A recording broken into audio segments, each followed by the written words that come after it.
देखिए 12:16 पर प्रधानमंत्री नरेंद्र मोदी यहां पर पहुंच चुके हैं। मिनट टू मिनट ये प्रोग्राम जो है अपनी रफ्तार से आगे बढ़ रहा है। एलजी लेफ्टिनेंट गवर्नर दिल्ली के उन्होंने स्वागत किया, एकनाथ शिंदे जी से मिलते हुए, देवेंद्र फडणवीस, अजीत पवार से मिलते हुए, और देखिए बिहार के भी उप मुख्यमंत्री यहां पर मौजूद हैं, उनसे मिलते हुए आगे बढ़ता हुआ ये पूरा काफिला। ये वीरेंद्र सचदेवा मुझे लग रहा है तस्वीरों में गुलाबी कुर्ते में मुझे दिखाई दे रहे हैं।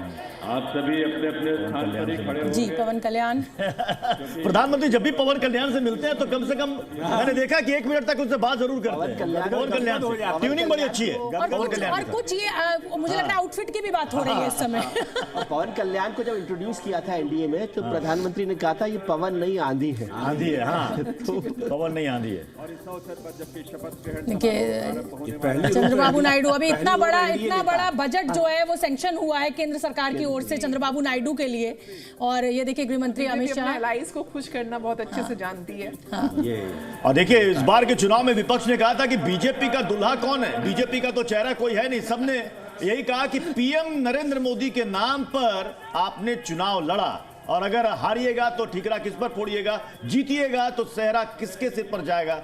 तो अभी आप देख रहे हैं उन लोगों के लिए भी जवाब है जो कहते हैं कि विधानसभा में प्रधानमंत्री का चेहरा नहीं चलता, लोकसभा में चलता है। विजय जी ये बहुत पूरा बड़ा चुनाव टर्निंग पॉइंट हुआ है जब प्रधानमंत्री नरेंद्र मोदी खुद रैलियों में पहुंचे और जनता से ये कहा कि ये मोदी का वादा है। ये आप समझिए, ये बहुत बड़ी बात है। प्रधानमंत्री के वादे पर, प्रधानमंत्री के आश्वासन पर आज भी देश की जनता बहुत विश्वास करती है, और ये विश्वास का वोट दिल्ली में तो सेल लगी हुई थी। ये सबको पता है कि सबके पास पिटारे में कुछ ना कुछ था। कांग्रेस के पास था, आम आदमी पार्टी के पास था, बीजेपी के पास था। अब जनता ने इनकी गारंटियों को चुना दी कि 25 जोखिम भरा चुनाव था। इससे 8 मार्च को पहली किस्त आ जाएगी महिलाओं को। ये देखिए मुख्यमंत्री रेखा गुप्ता प्रवेश वर्मा से कुछ बात करती हुई, ये आप देख सकते हैं। देखिए जिस बॉडी लैंग्वेज की हम बात कर रहे थे, और प्रधानमंत्री अब पहुंच चुके। मुझे लगता है राष्ट्रीय गान के साथ ये पूरा कार्यक्रम शुरू होगा। अभी तो टाइम है। प्रधानमंत्री भी पहले पहुंचता है कि फॉर्मली सबसे मुलाकात हो जाए, क्योंकि फिर वो खत्म हो जाता है प्रोग्राम। सब बिफोर है प्रोग्राम, बिफोर अराइवल है। इसका साक्षी बन रहे हैं, और आपके माध्यम से और तमाम अलग अलग प्लेटफॉर्म्स पर देश और दुनिया भर के लोग दिल्ली में इस नए इतिहास स्वर्णिम युग की शुरुआत का साक्षी बन रहे हैं। ईश्वर की असीम कृपा से आज दिल्ली एक नए इतिहास और स्वर्णिम इतिहास की रचना के लिए आगे बढ़ रही है देवियों सज्जनों।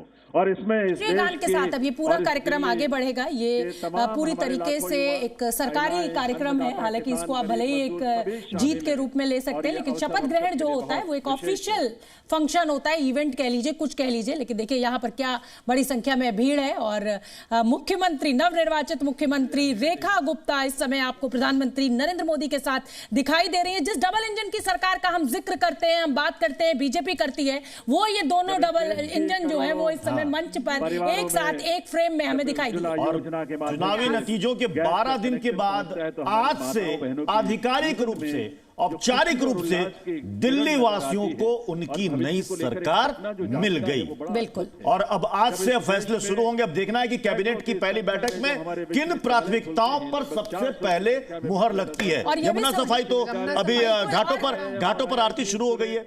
एलजी ने कुछ वीडियो पोस्ट किए थे एलजी ऑफिस की तरफ से, जहां पर यमुना की सफाई के लिए क्या क्या मशीन लगाए गए, वो भी तस्वीरें हमने देखी। एक जो कहा था, मुझे याद है कि फिरोज शाह कोटला का नाम बदला जाएगा। पहली कैबिनेट की बैठक में ये परवेश वर्मा ने कहा था, महर्षि वाल्मीकि के नाम पर होगा। बिल्कुल ठीक है। और प्रत्युष यहाँ पर हमें यह भी समझना होगा कि चुनौतियां बहुत बड़ी हैं। देश की राजधानी दिल्ली में जो वादे बीजेपी ने किए, और एक मजबूत विपक्ष सामने है। ये एक तरफा सरकार नहीं है, भले ही उनके 22 विधायक हैं, ये 48 हैं, लेकिन समझिए वोट परसेंटेज जो है, तो ये जो चुनौती है ये बीजेपी के लिए। और इस समय यहाँ ये समझ रही है बीजेपी अच्छी तरह कि शीला दीक्षित ने जो स्टैंडर्ड यहाँ पर खड़ा किया था, उस स्टैंडर्ड को पार करना है, तब दिल्ली की जनता आने वाले कई दशकों तक बीजेपी के साथ रहेगी। नहीं तो दिल्ली की जनता जो है वो बड़ी जल्दी छिटक जाती है। देखिए ये डबल इंजन की सरकार, और वो तस्वीरें हम दिखा रहे हैं, लेकिन इसे हम ट्रिपल इंजन की सरकार बनाने का नहीं कह सकते, क्योंकि ट्रिपल इंजन में फिर एनसीडी आ जाती है, जहां पर आम आदमी पार्टी है। तो जो हम कह रहे हैं ना कि पेंच कहां फंसेगा आकर।